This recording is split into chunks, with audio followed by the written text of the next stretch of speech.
Get to know Lauren Michelle Jackson, a dynamic licensed clinical professional counselor, certified domestic violence and professional life coach. As founder and owner of Cultivate Your Essence, her Chicago-based therapy practice is dedicated to helping people become the best versions of themselves.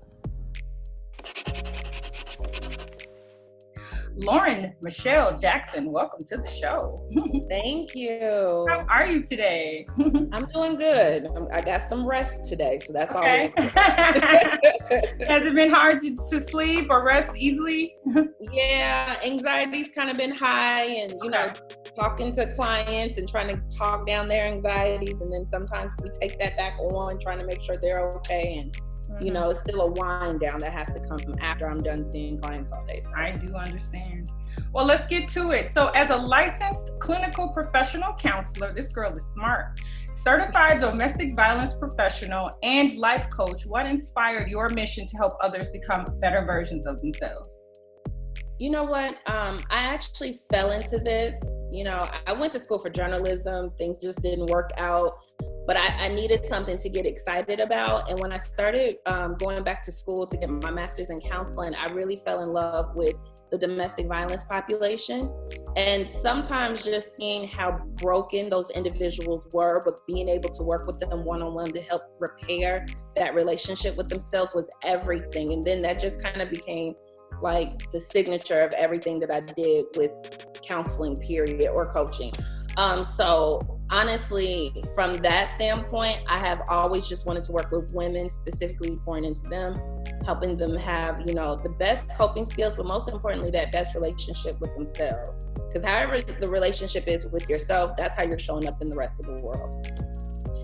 That's admirable of you to be so selfless and put the needs of others, sometimes above your own, because you're taking on the world's problems, and yeah, very well could just, live in your bubble. Yeah, no, you're that's okay in true. your bubble, but for you to come out of that bubble to, help to enrich, inspire, and empower other people, I just think it's really, I've always felt like that was very admirable of you. Thank you. Thank you for your contribution to this world. I take that. I need to hear that sometimes, so thank you. So tell me about your therapy practice, Cultivate Your Essence, and the community that you serve. So we are a female-based and female-led private practice. So we work with primarily women of color, but we're open to everybody, but that's our target population. We're located in the South Loop of Chicago, Illinois right now because of COVID. We're doing everything virtually, of course, but we really specialize in healthy relationships, domestic violence, depression, anxiety, some bipolar disorder as well too, but those are the main targets that we hit. It's specifically geared towards women. We have a few male clients that come in there, but of course we really don't discriminate. Right. We have a few that kind of sneak their way through, but even still, we, especially during this time period, we're accepting everybody because everybody needs the support, honestly. But it always comes back down to how do we help them find the healthiest coping skills and really get to the root of where a lot of these behaviors came from. How do you inspire and encourage people of color to prioritize mental health and wellness? You know what? I like to come at it from the standpoint of just like we go to the medical doctor to get our regular checkups, that's the same way we should do our mental health. Because a lot of times what drives the medical conditions is the mental health aspect. Majority of us, especially in the Black community where it's not, it's still a stigma to get that.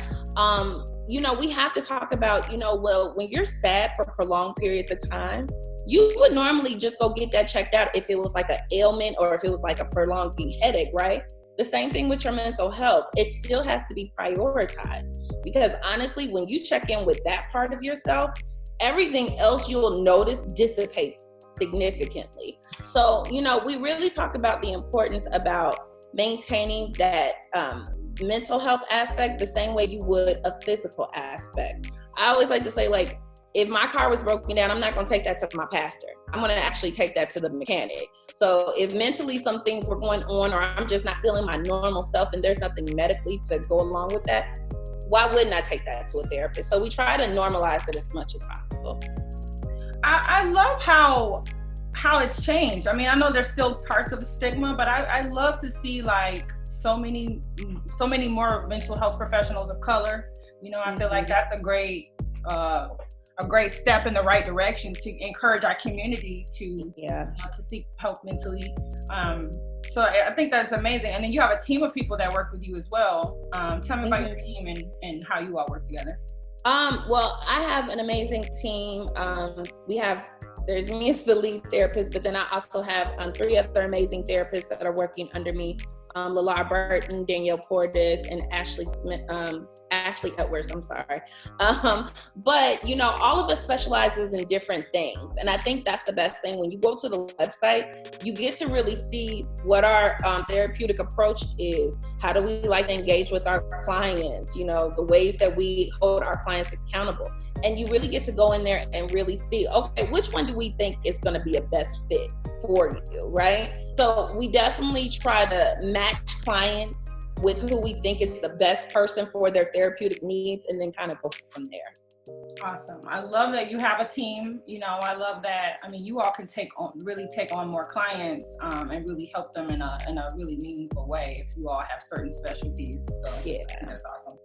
So this COVID-19 pandemic has been life-altering and traumatic in a lot of ways, leaving stress, anxiety, and doubt to stifle productivity. In the spirit of our topic today, forging ahead in life, love, and business, how have you personally handled the pandemic? Oh, it's been rough. I'm not going to even sugarcoat it. I see my therapist every 2 weeks to give me some support. Definitely, because if I don't have anything within me to pour into anybody else, I'm not going to be any good to my clients.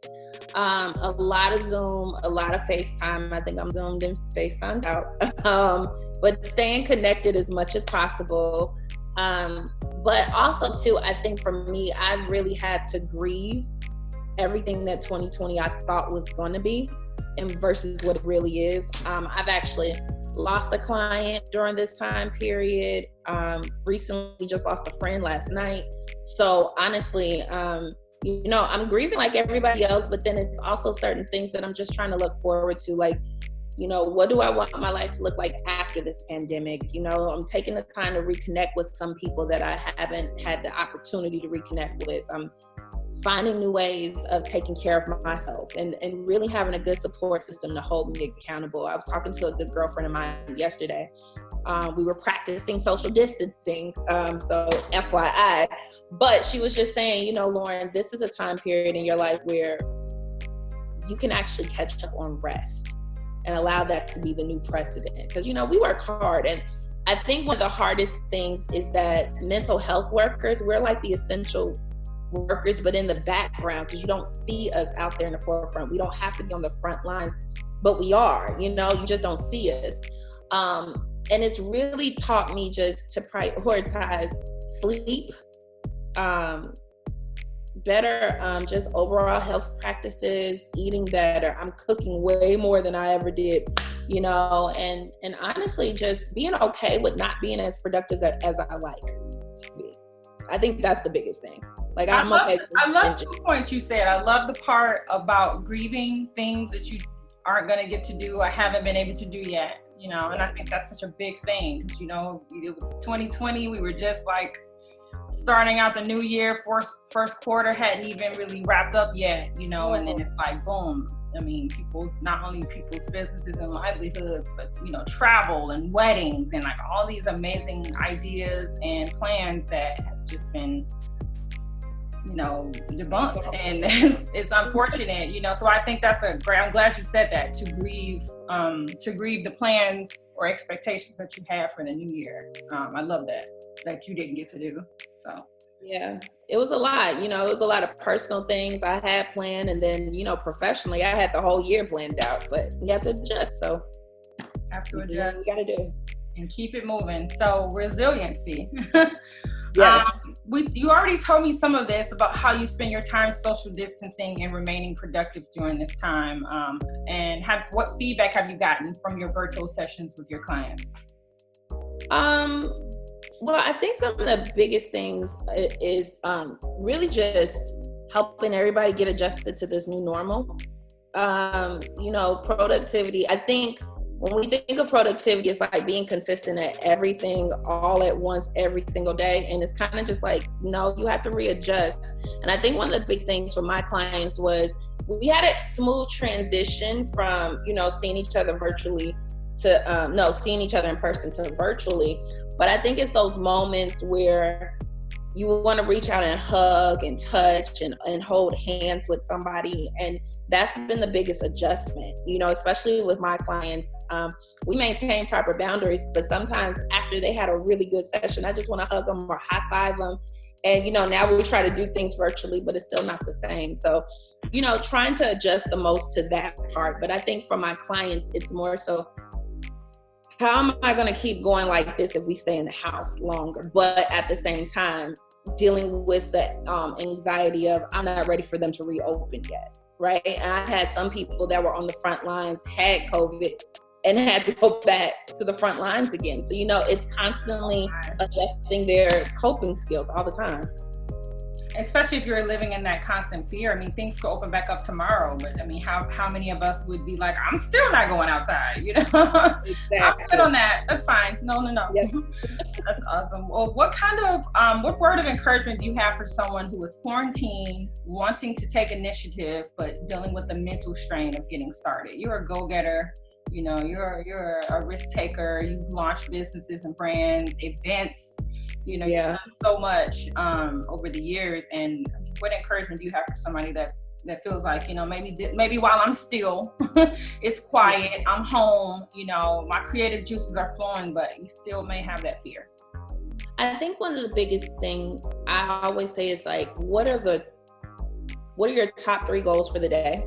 But what's the one thing that absolutely needs to get done for that day? And literally going small like that. A lot of us will put up these big goals that we have for the year, for the month, for the week, but it's like 10 things on that doggone thing, right? You realistically, you're not going to get that done because mentally that's overwhelming to even look at, right?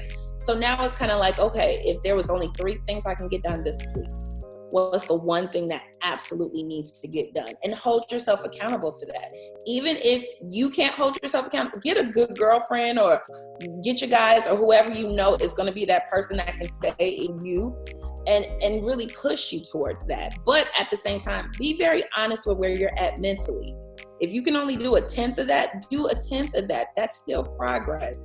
I think that's the biggest thing. We have to look at productivity. Productivity is being consistent and hitting the mark whenever it's timing for you to do so, not necessarily when you thought you were going to do so. I think 2020 has proven you have to be able to adjust and adapt as much as possible by being honest with where you're at on a consistent basis. I absolutely agree. You just never know what you'll be faced with and how you'll have to change. I mean, the way you structure yourself, your life, your business, I'm pretty sure a lot of people didn't think they would be homeschooling. No. People didn't think they'd be doing, I never thought I would be doing virtual interviews. I never thought at all this would be like my new normal, but like you said, you have to be willing to adjust.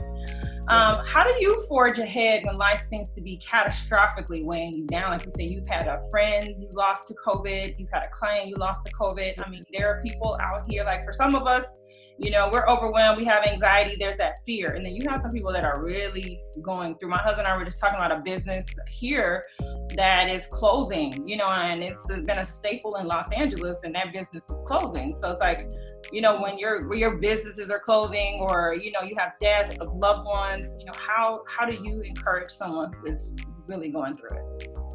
I honestly tell people to really allow yourself to feel it. So there's been moments where I've just allowed myself to break down and cry.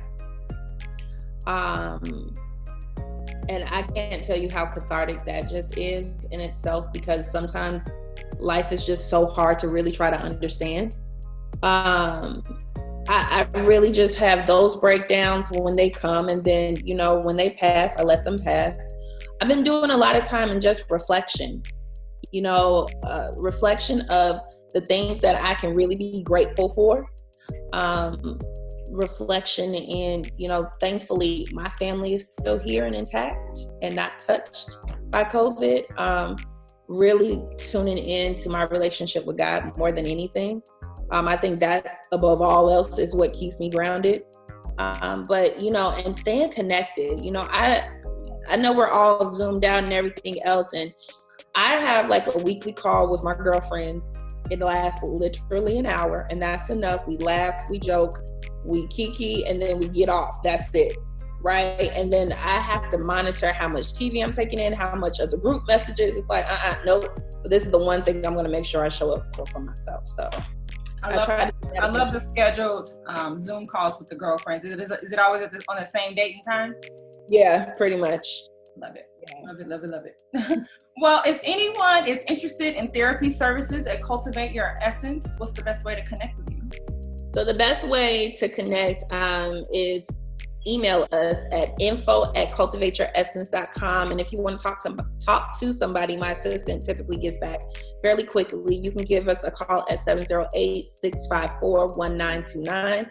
But definitely check out the website, because you can also find out more information, and that gives you all the links to get in contact with us as well. www.cultivateyouressence.com.